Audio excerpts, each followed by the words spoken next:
Let me take you back to my very first tech job, before the war rooms, before the dead MacBooks.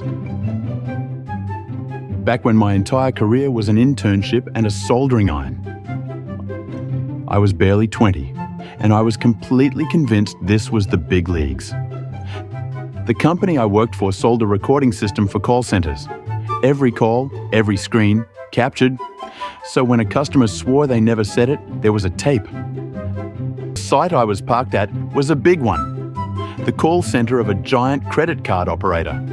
You know the one? 2 overlapping rings in the logo. We'll call it duplex card. Dozens of cubicles. Hundreds of agents in headsets, all saying the same thing in that flat, hypnotized voice. And me, the intern, wandering the rows with a tool bag, living the dream. And by the dream, I mean soldering cables back onto handsets people had yanked one too many times.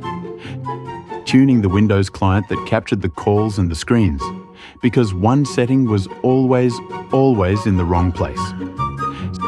Some days it was a cable run under 40 desks. The new guy gets the jobs with no glory and a lot of dust.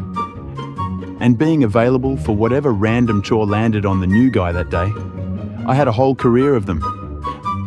That day, the chore was furniture-shaped. Dozens of brand new desktops had arrived, a full fleet refresh, and nowhere on earth to put them. So somebody had a brilliant idea. Store them in the manager's office, just carry them in there for now. The manager was Dennis, and you need a picture of Dennis. The man was tall, a foot of clearance over everyone else tall, easily 190. Built solid, carried a little extra, and always, in a full suit and tie, like the floor was a boardroom. And one more detail, which is going to matter in about 90 seconds. Dennis was cross-eyed. One eye did its own thing. So began the marathon. Pick up a box, carry it across the room, open Dennis's door, set it down, walk back out. Pick up the next one, open the door again, and again, and again. Dennis sat at his desk the whole time, working while the door opened and shut like a metronome.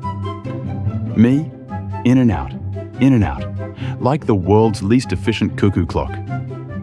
Box number 12, box number 30. My arms had filed a formal complaint. The corner of Dennis's office slowly turned into an electronics store stockroom. I lost count somewhere around the 40th trip. By the 100th, I'd stopped being a person and become a logistics process.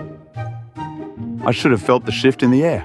I did not. I pushed the door open for the 100-and-somethingth time, and Dennis looks up, slowly, with an expression that needed no translation. The universal face of, "Are you ever in your entire life going to stop opening and closing my door?" Now, a smarter intern keeps his mouth shut, sets the box down, leaves. But I caught that look, and something in my brain reached for the joke before the rest of me could stop it. "Dennis, don't give me that crooked look. They told me to store these in here, and you said yes." The second it left my mouth, I heard it. Crooked look. To a man with a crooked eye. There is no delete key in real life. I just stood there, holding a monitor, waiting to be fired. Dennis looked at me, both eyes in their own directions, and he said, completely deadpan, "Right, but giving you a crooked look, that part's going to be unavoidable." And that broke us, both of us. The kind of laugh that fills a glass office and makes the agents outside glance over through the partition. He laughed because he'd nailed it. I laughed because I'd walked face first into the best comeback of my early career, and somehow lived. I waited, very politely, for Dennis to pack up and leave for the day before I carried in the rest of the computers. Out of respect, and, honestly, because I'd used up my entire allotment of luck for one afternoon. So here's the lesson, free of charge. Read the room before you reach for the clever line, because the room reads back. But every now and then, you miss fire, and the guy on the other end is faster and funnier than you. And instead of a problem, you've got a friend. That's the job, really.